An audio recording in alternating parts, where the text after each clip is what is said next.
Once the students understood how to make a collection plate, then it was very easy for them to move into making bowls for the kitchen.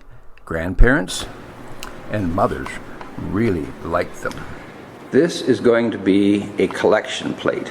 At the moment, it is nothing more than a huge number of boards that are all glued together. As you can see, I've used an awful lot of clamps.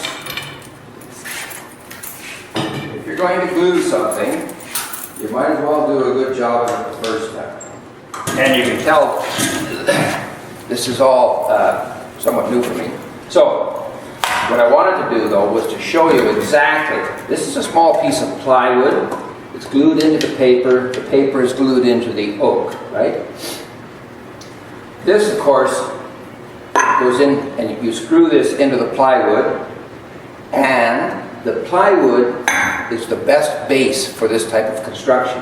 Hopefully the paper will hold when the spindle turns the entire piece, and that way we can take it down the way we want to into a collection plate, and the holes that the screws put into the plywood, so to speak, do not go into the oak, and that way the base of the oak will be perfect. It won't have any mars to it, it won't have any holes into it.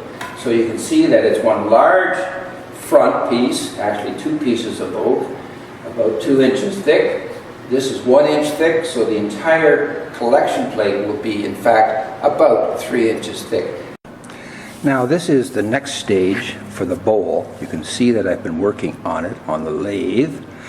You can actually, I'm in close enough that you can actually read the grain in the oak, and you can see how strong the actual grain is.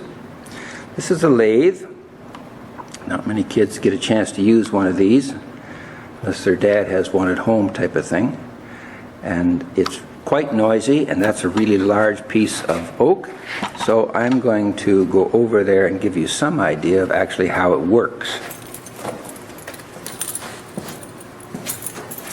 Normally I have on a smock type of thing. When I start it up, it always makes a lot of noise because it's actually quite a heavy piece. So here we go.